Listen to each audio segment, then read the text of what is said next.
Hi again, Gregg Bell of the News Tribune here at CenturyLink Field in Seattle. Seahawks went to 3-0 in the preseason, as if that matters. They beat the Chiefs 26-13 Friday night. Two big things. One, Russell Wilson looks regular season ready. He said afterwards he was. He thought the entire offense, the entire team was ready for the real season. But Wilson was 13 for 19 passing, 200 yards. A touchdown pass to the opposite end zone here to Trey Madden, made a really nice catch on a deflected ball near his knees, bent down, caught the pass, and got a 2-yard touchdown for it. That made it 13-3. It was 19-10 Seahawks when the starters for both teams left in the middle of the third quarter. The second big thing is, hey, Rees Odhiambo didn't get Russell Wilson hurt or killed or all the other things that you and everybody else was worried about. Odhiambo, in his first start at left tackle since the season-ending injury last week to George Fant, played well. I had the binoculars on him for most of every offensive play, and he kept pushing the Chiefs' outside pass rushers way up the field. They were taking a real outside angle, so he would just parry him up the field and way beyond Russell Wilson, giving Wilson a lane to either run or look to throw. Running plays, I saw him more than once get to the second level on linebackers, sometimes after chipping on his defensive end or tackle. His one glaring bad play, you all saw it, was the sack he gave up in the third quarter. Chris Jones, defensive end for Kansas City, a very good one. Just too quick for Odhiambo off the snap. A little punch move that was too quick for Odhiambo, and the Chiefs got right to Wilson for a 7-yard sack. But Pete Carroll said after the game that was his only bad play that he saw. Carroll said that Odhiambo did well, and Odhiambo in the locker room afterwards, when I was talking to him, was laughing, joking. His teammates were joking with him. I said, what feedback did you get on the sidelines from teammates or coaches? And he said, hey, as O-lineman, if we don't get any feedback, we're doing well, and I didn't hear anything.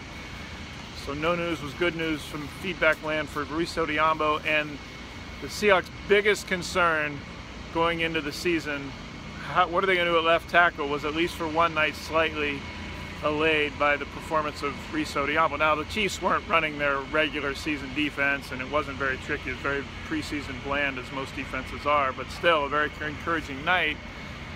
Matt Tobin, who just got here on Tuesday, a trade from the Eagles, also played well. Pete Carroll said the last quarter and a half, Tobin played left tackle after the starters went out, and Carroll said he did well as well. All in all, almost a sigh of relief I felt in the locker room about the offensive line's play. 16 dropbacks for Wilson in the first half, only one pressure, no sacks, and then the only sack of the game of Wilson was that mistake by Odhiambo in the third quarter.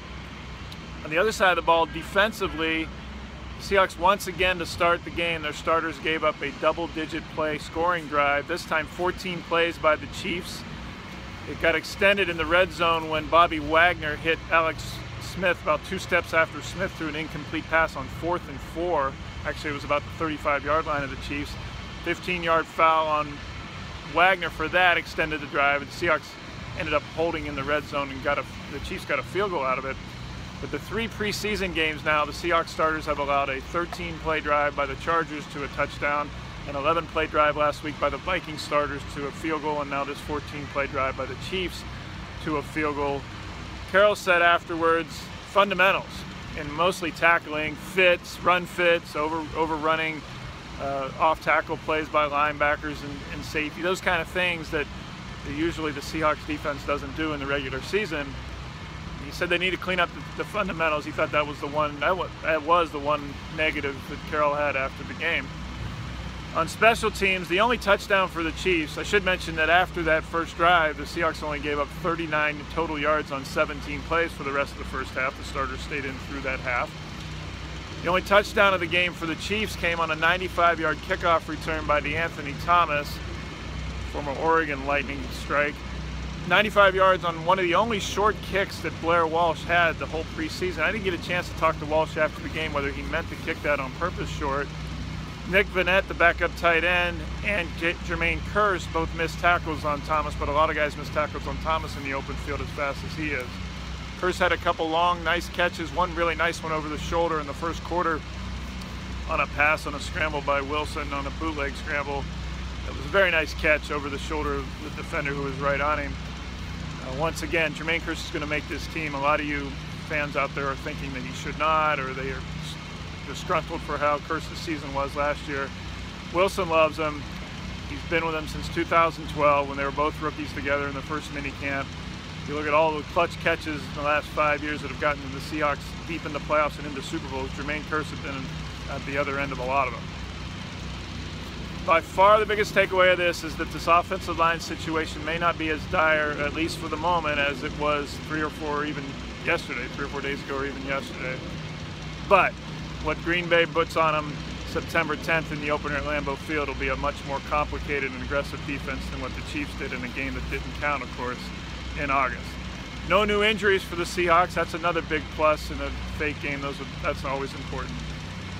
Seahawks have one more preseason game at Oakland on Thursday. Then the regular season roster needs to be set to 53 men a week from tomorrow, a week from Saturday.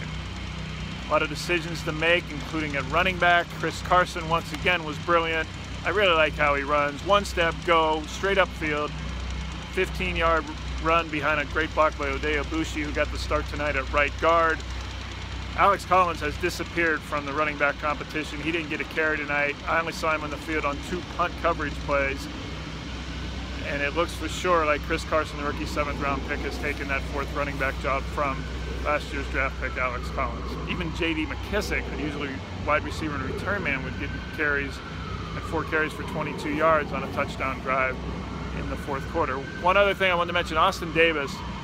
First of all, Tre'Voyden Boykin replaced Wilson, went 0 for 6 in an interception, trying to get through a low pass to Casey Williams in the 3rd quarter. Then Davis came in after 2 drives by Boykin went nowhere, and Davis went 5 for 5 and had a touchdown pass and a really nice leaping catch by Tanner McAvoy.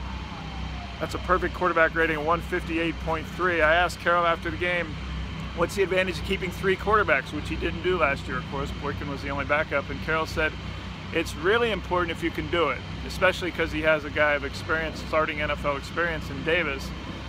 Carroll said it's just a matter of whether we can afford to do it with the roster numbers and guys they want to keep at other positions. So it's not a given that the Seahawks are going to cut Davis and keep Boykin. They may keep them both. We'll see.